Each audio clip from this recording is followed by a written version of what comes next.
Hello everybody, hope you're all okay. I just got a telephone call from one of my fans and said, Phil, will you do some more fan mail? I just love your fan mail, especially the fan mail corner, Phil's fan mail corner. Well, I've just got a load of letters here from my secretary, Carol and Linda. They've just brought them in. At the moment making me a pot of tea because I haven't got my tea this time. Yeah, I'll have no sugar and a bit of milk, please. I'll have it after I've done this video. Just making me a pot of tea now, isn't that nice of them?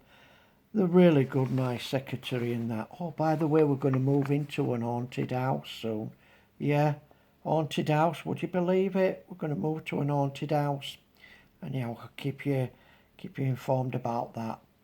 So we've got some more fan mail, and there's no card reading for this one. This is my second video today. Yeah, second video. Right, let's get on then, because time's time.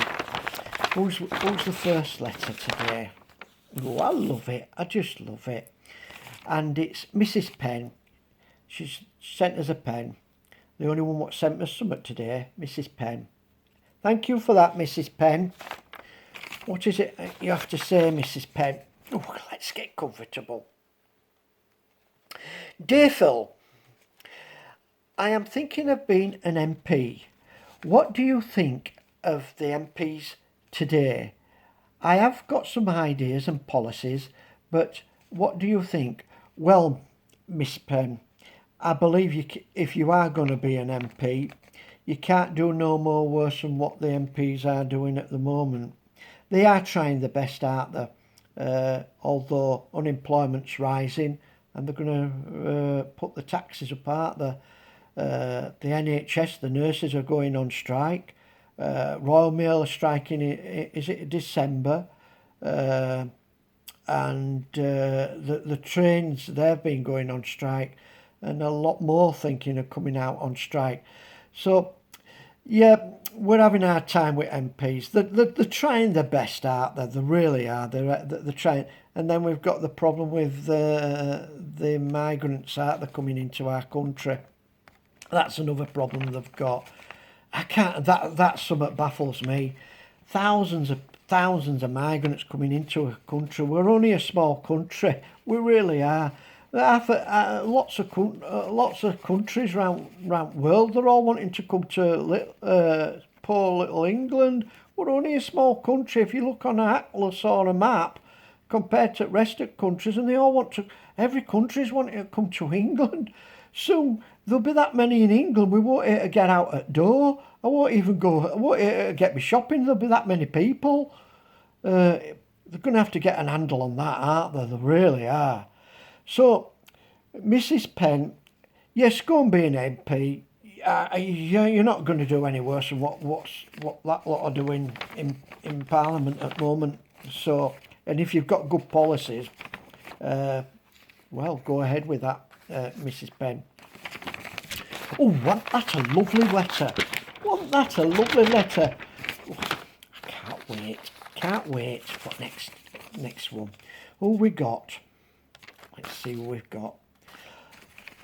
Mr. Paint. Dear Phil, I am in my 30s and I want to know what hobby to do. I was thinking of golf, cricket, walking, going to even a book club.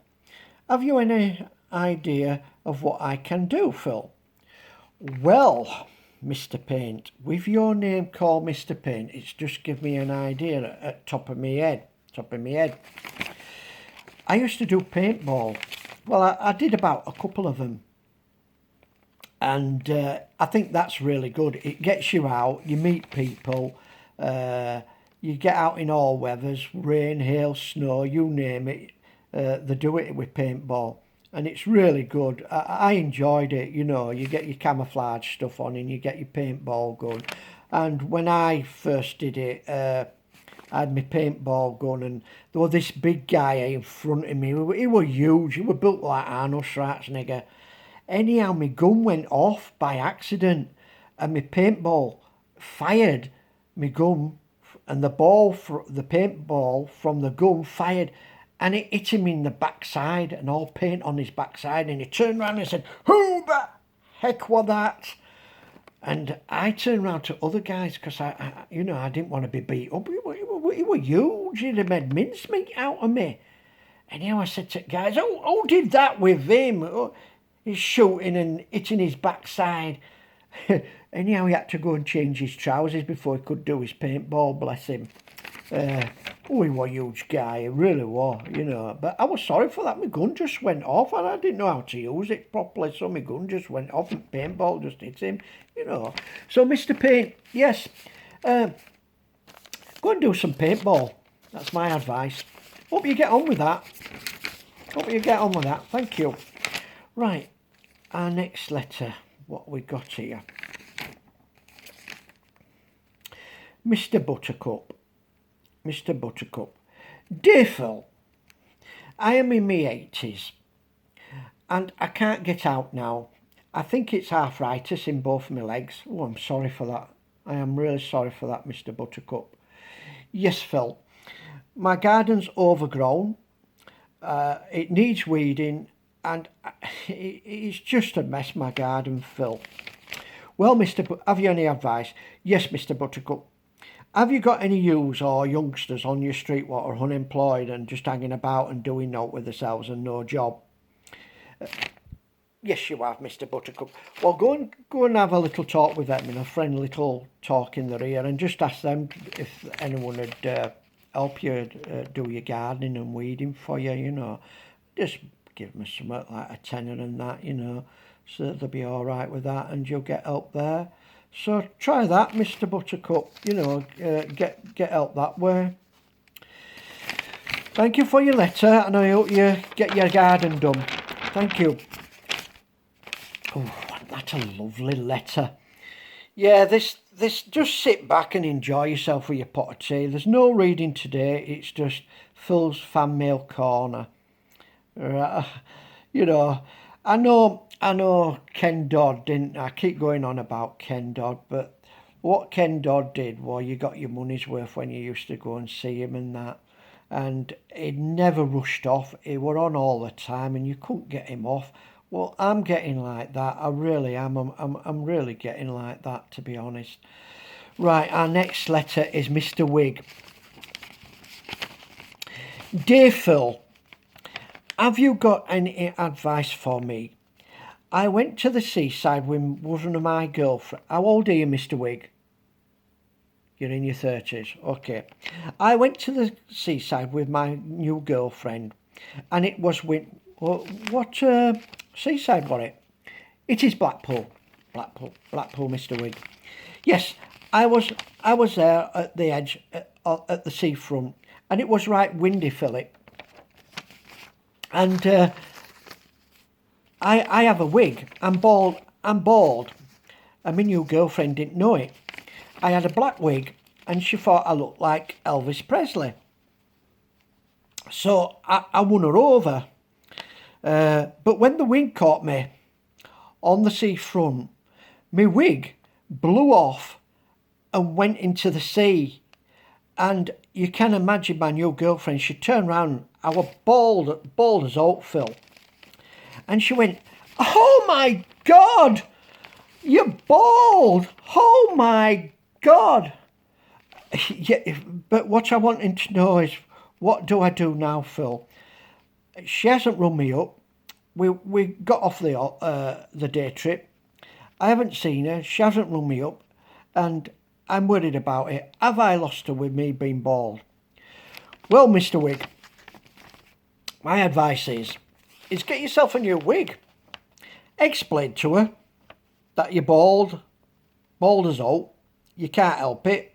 I wonder if it's medical conditions or out like that. You just don't know, do you? But get yourself another wig. Try a different colour. Try and look like, instead of Elvis Presley, try and look like someone else, one of your other stars and that. And maybe she might like a different colour and all. And have you got a telephone number? Yes, he has. Well, ring her up and ask why just one of my letters fallen forward. Just ask her if she'll go out with you and you have got a new wig. And that, you know. And do that. Right. Thank you for your letter. That was lovely. Time's time now. It's 10 minutes. Right. Our next letter is a group of views. All right. A group of views from Liverpool. Liverpool. Group of lads from Liverpool. Right. They go to a youth club. Dear Phil. Dear Phil. We are a group of youths from Liverpool. We do support Liverpool. Okay, lads. Okay, well done. Well done on you. They're not too bad team. Yes. Right. We have been talking, Phil, at the youth club after playing snooker or pool, or we do darts down there.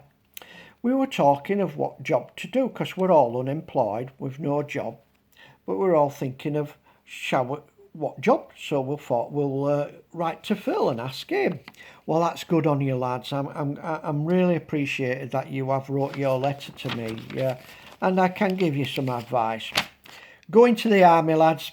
Yep, and this is a definite. I want you in the army. With problems and wars and worries around the world at the moment, join the army, and it'll give you a good income. It'll keep you out of trouble, and when you come out, you'll be well. You won't be used. You'll be a man. They make many in the army. Yeah, get yourselves in the army, lads. That's my advice. Good letter. Right, have we another letter before I got to go? I'm looking at clock now. 12 minutes. Right, this is our 6th letter, I think. Not too sure whether it's 5th or 6th. And it is Mrs. Spirit. Dear Phil, do you believe in ghosts or spirits? Well, Mrs. Spirit, we've been doing card readings and angel card readings and tarot card readings. I think I really do, don't I? To be honest, else I won't be doing them. Yes, I do believe in ghosts and spirits. Yes, I have a ghost in my house, and it is an old man. Apparently, he died in the chair, and he is now haunting my house. He's a friendly ghost, but I do smell his pipe now and again, what he used to smoke, and it's in the corner, and they said that he died in the chair in the corner, and you can smell the pipe there. All right, a very interesting letter, that. Well, Miss Spirit, there was something when me and my family and my dad lived at this house in village. It was a Victorian village, and we were all out at the time, and my dad was the only one in. Now, my dad thought we were upstairs, playing upstairs and that, and he could hear noises and kids shouting and messing about, and there were noises like ring a roses, a pocket full of, a tissue, we all fall down. Now, we wouldn't have been doing that because we were in his 20s, and he shouted up, "What you messing about up there for? Who you got up there? Stop making a noise up there." Anyhow, none of us answered because we were all out doing something, like playing football and that, because we used to all do football and we used to be playing football or something. Anyhow, my dad went storming up and there wasn't no one in the house at all. And he could have sworn he heard people like playing, like doing ring a roses. And a tissue, they all fall down and stuff like that, and singing and stuff like that. He really swore that there were ghosts in the house, and we did experience quite a few things in them days. So yes, Mrs. Spirit, I do believe in ghosts. What a lovely letter. Thank you for it. More letters coming, because there'll be more in the near future. I wouldn't mind trying to get out doing these letters, in woods, at top of an hill in woods, reading letters. or in park somewhere, or down at canal reading letters. I think I'll do that when weather gets a bit better. Right, must get on. Catch you later. Bye. Bye.